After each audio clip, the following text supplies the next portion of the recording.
Physical properties of organic compounds, intermolecular forces, and boiling points. Have you got it?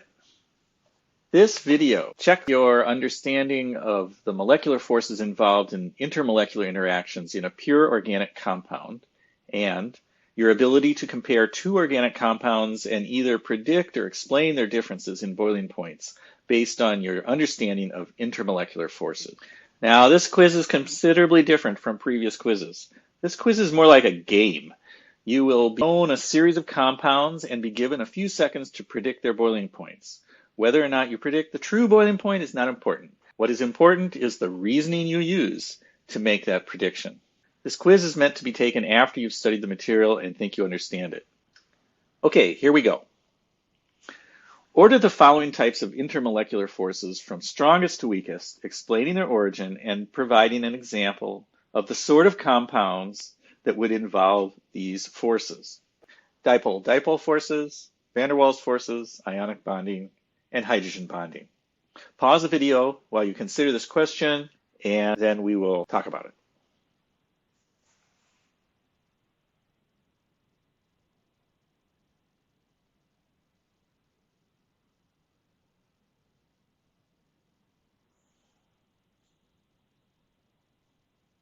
Okay, here we go. The strongest bonding on this list is ionic bonding. This is the sort of bonding that occurs between sodium and chlorine in a crystal structure. You may have heard something called lattice energy previously. This is a huge attraction. Okay, next up, hydrogen bonding. Remember, this is the interaction of a hydrogen that is on an electronegative atom with another electronegative atom. So if the compound has an OH, for example, the partial positive, which is associated with this dipole, is going to be attracted to the partial negative of a lone pair on that oxygen. And that reaction we refer to as a hydrogen bond. Very, very common in solvents like water, especially, but also organic alcohols, organic acids, anything that has an OH, and also compounds that have NH, for example, ammonia, or methylamine, or ethylamine, or a compound, for example, with a nitrogen by a carbonyl group and an H on that nitrogen. This particular case, the case of an amide, is pretty interesting because the hydrogen bonding from one nitrogen can go the carbonyl group of another one. And this is actually how proteins form their helices. You may have heard of the helices in the secondary structure of proteins. And those are helices that are all bound by these peptide hydrogen bonds throughout the helix. All right, pretty strong. Next up is dipole-dipole forces. Dipole-dipole interactions show up in compounds such as acetone, where we have a partial plus to a partial minus across that carbonyl group, and the oxygen of one carbonyl group with a partial negative is going to be attracted to that positive charge in that first molecule. Okay, weakest of all are the van der Waals forces, which are very subtle forces among hydrocarbons and basically all atoms, resulting from the polarizability of the electron cloud that extends around a molecule. When one molecule comes up to another, there's a possibility that the electron in this region of the molecule will shift temporarily, momentarily, to a certain side of that molecule. And the other electron then in the second molecule will follow them. It's called correlation. And this very temporary sort of interaction produces a partial positive side of the molecule, an exposed backbone of nuclei, and a partial negative from the other. And this is enough to somewhat hold the molecules together. Okay, so there you have it. The four forces we're going to talk about today. Ionic, we're not going to talk about the hydrogen bonding, the dipole-dipole interactions, and the van der Waals interaction.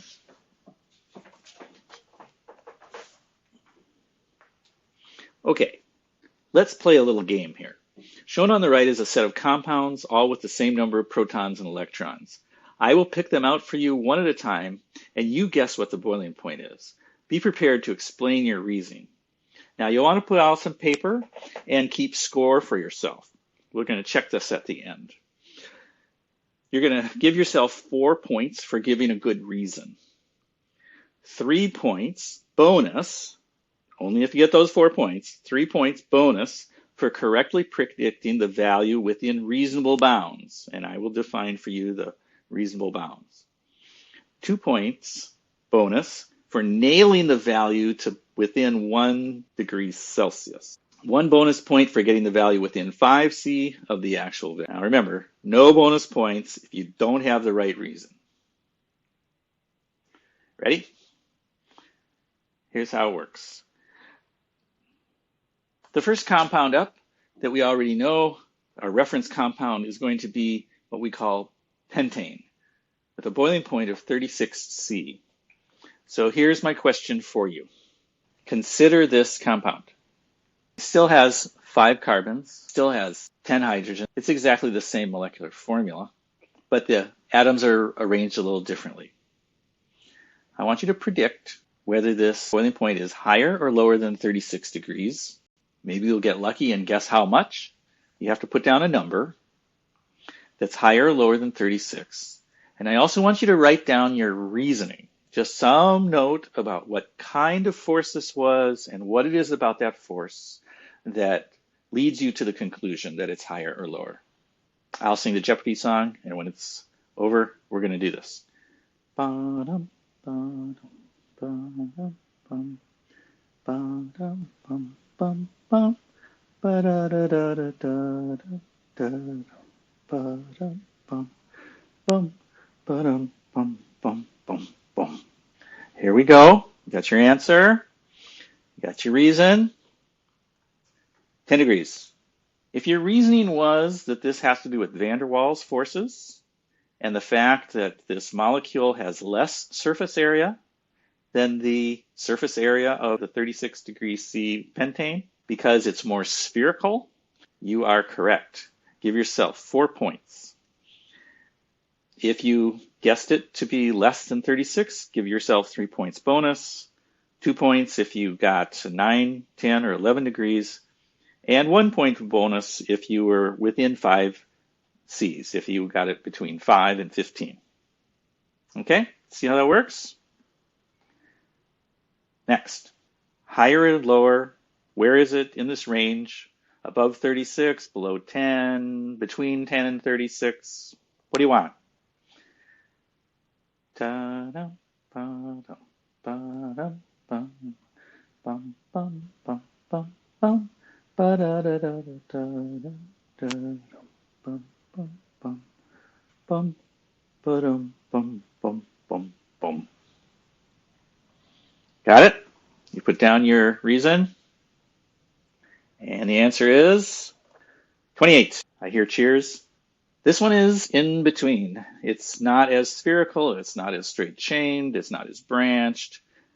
It's a little bit more branched than the pentane. We would expect it to be in between. I don't know how much, but maybe you got lucky. It's van der Waals forces again, and it has to do with this spherical nature. Okay, 4 points for the reason, 3 bonus points if you predicted that the number is greater than 10, and 3 bonus points if you, additional bonus points, for 6 points total if you got it between those 2 numbers. 2 bonus points if you got 27, 28, or 29, and 1 bonus point if you were 23 to 33. Okay, next is this one.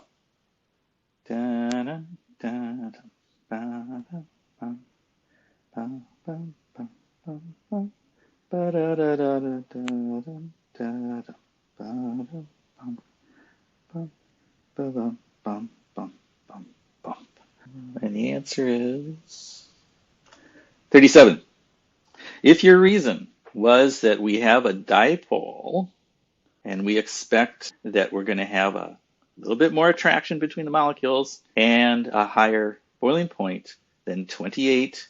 You are correct. You get 4 points for the dipole idea, 3 more bonus points if you said it was going to be higher, so 30 something higher than 28. 2 bonus points if you got 36, 37, or 38, and 1 bonus point for 32 to 42. Oh, this guy over here. What do you think? Da-dum, da-dum, da-dum, da-dum, da-dum, da-dum, da-dum.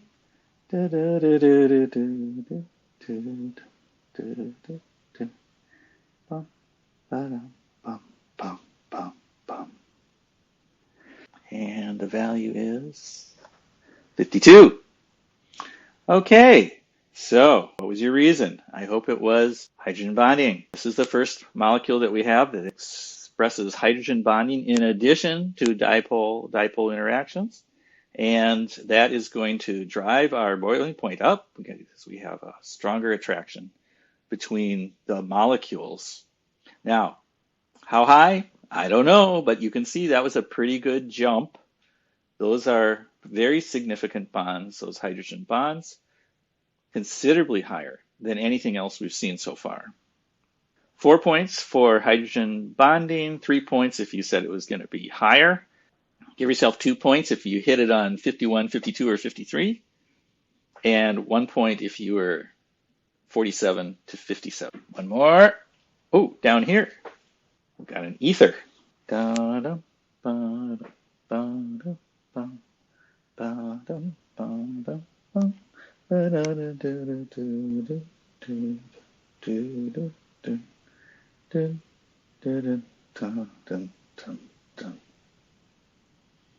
And the answer is 32. All right, so I'm wondering kind of what you thought there. The reason is that if we go back to this first compound, we see that we have another interaction that involves a dipole interaction.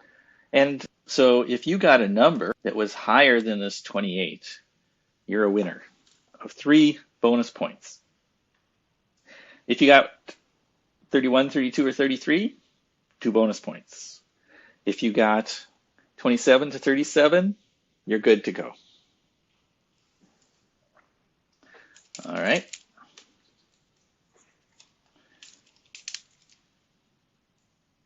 Next. Oh, over there. Da-dum, da-dum, da-dum, da-dum, da-dum, da-dum, da-dum, da-da-da-da-da-da-da, da-da-da-da-da-da-da-da-da-da. Give yourself a high five if you said this is the highest boiling point compound we've seen yet. 69C. We call that a primary amine. It's got an NH2. We're talking big time hydrogen bonding, and sure enough, considerably higher boiling point than anything else we've seen on this table. So 4 points for hydrogen bonding, 3 points additional if you said it was some number that was higher than 52. 2 points if you actually got it 68, 69, or 70, and 1 bonus point for getting the value within 5C of the actual value, 64 to 74. All right, moving along. That would be this one.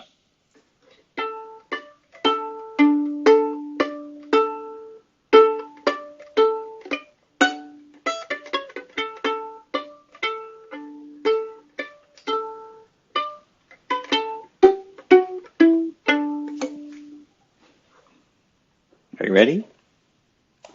63. All right. Now, if you said hydrogen bonding again, you're right. And the question here, though, is not about hydrogen bonding. It's about why is that number less than 69? If you said the reason this number is less 69 is that the hydrogen bonding is less able to be made because we're in the sort of the center of the molecule, not over here on the end. We call this steric interference. And it's just the effect that there's a lot of stuff around this N, and it's less probable for the nitrogen to reach out and find other hydrogens nearby. All right?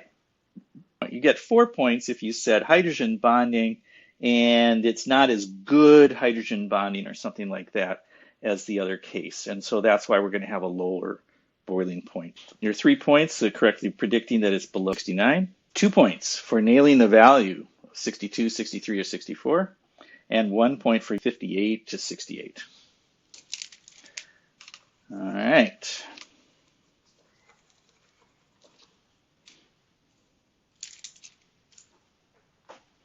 Who's next? It is this one. Are you ready?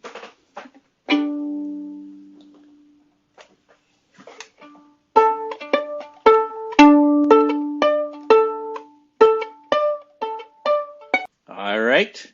Ready? Here's the next one.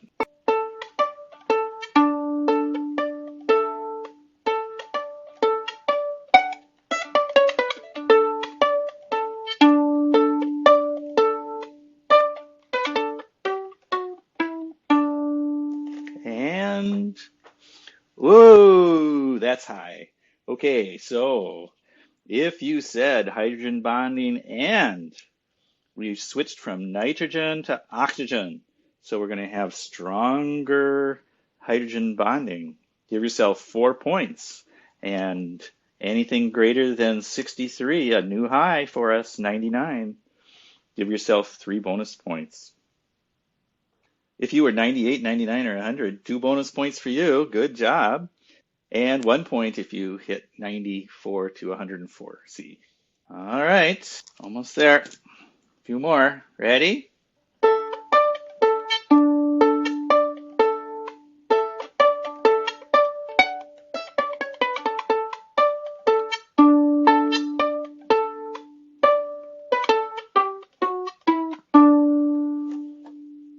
Oh, even higher. 108. What do you think of that? And why is that? Well, similar to our nitrogens, right? We've got better hydrogen bonding out here. We call this a primary OH as opposed to a secondary OH. If you said hydrogen bonding and better hydrogen bonding, give yourself 4 points. 3 points for correctly predicting that this was going to be higher than 99 degrees. 2 points if you said 107, 108, 109. And give yourself a point if you had anything from 103 to 113. 2 more. Are you ready? Okay, first up, this guy.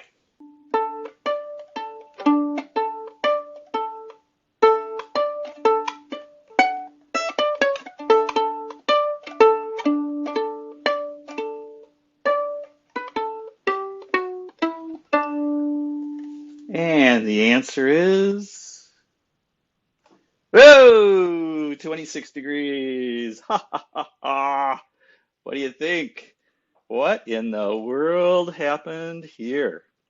Well, if you said hydrogen bonding has been lost, you're correct. And you should give yourself 4 points. And if you had a number less than 99, you can give yourself 3 points. But if you had a number that was less than 28, my friend, you can give yourself another 3 points because that's pretty good thinking. This is a very special case. We have a fluorine in the molecule, and fluorine, believe it or not, is as small as a hydrogen atom, even though it has 8 more electrons in its system, or is it 9? I think it's 9. Even though it has 8 more electrons in its system than a hydrogen, all those protons in the nucleus are drawing those electrons so tightly toward it that it actually brings it right down to the size of a hydrogen atom. But it's packed with electrons. And so what's happening now is the fluorine is actually repelling. It's acting sort of like an anti-van der Waals, and it is really very, very cool. So 4 points if you said the hydrogen bonding is gone. 3 points. If you got it lower than 28, you have to get this one less than 28 to get your 3 bonus points.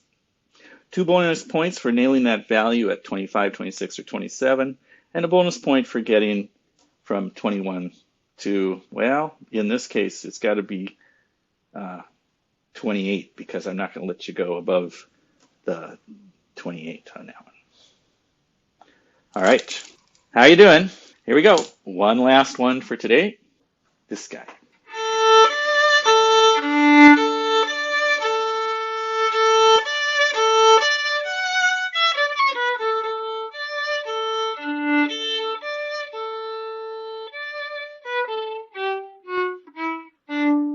And here we are. 20 degrees. Ha ha ha ha.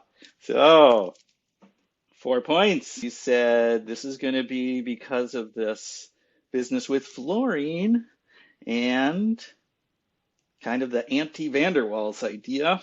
3 points. If you saw that, must be going down because now these electrons are more available than these electrons out here. They're closer to the outer surface and more available. 1 additional bonus point if you have a value between 15 and 25. Okay, that's the game. Add up all your points, see what you've got. I'm going to put my violin away. Here's our scoring table. Tell me what you got. Did you get over 100 points? Now, I think the total possible on this is 112 points. Let's say you're totally intuitive and a genius. Congratulations. 90 points or above, spectacular. 80 points, woohoo! 75 points, you've got it. Nothing to be shamed about there. 60 points, keep thinking. Let's see if you can do this again sometime. And less than 60 points, we'll see you at SI this week. Let's work on this, get these ideas down. Let's talk about this just a little bit before we're done. Some take-home thoughts. We see the difference that occurs when we have the spherical shape. The more spherical, the lower the boiling point. We see an interesting effect when we add a dipole. The boiling point goes up, indicating that the molecules are being held together a little bit more tightly. The effect is with both nitrogen and with oxygen. In both cases, we've gone up in boiling point. If we allow there to be hydrogen bonding, we can see a big jump in boiling point. All of these interactions here, all of these hydrogen bonding with nitrogen jumped significantly, much more significantly than what we saw with the dipole interaction. The hydrogen bonding is a very significant sort of interaction. And the hydrogen bonding is even better with OH. Oxygen is our best hydrogen bonding atom in organic compounds. And finally, this bizarre little effect with fluorine, where when you go to fluorine, now the molecule does not have any hydrogen bonding. The atom is so small, it reduces the surface area. And this bizarre fluorine, in which we lose all the hydrogen bonding, but the electrons are held so tightly toward that fluorine nucleus that the fluorine is actually the size of a hydrogen, and it's repulsive rather than attractive, especially if it's a primary fluoro. Okay, take-home thoughts. The ability to both accept and donate hydrogen bonds leads to higher boiling points. We see this with NH, NH2, and OH. The presence of a molecular dipole and polarizability also contribute to higher boiling point. We see this with N and O that do not have H's attached. The existence of surface area exposed by larger or less spherical molecules contributes as well. Now, realize that mass itself has nothing to do with boiling point. This is not about gravity. It's just about the size and shape of the molecule. And fluorine is a very strange element. It's very small, about the size of a hydrogen atom, and yet it has 3 lone pairs, which it holds onto very tightly, does not tend to donate these to anything, and in fact ends up being repulsive due to electron-electron repulsion, leading to especially low boiling. All right, well, I hope you enjoyed that, and I hope you got it.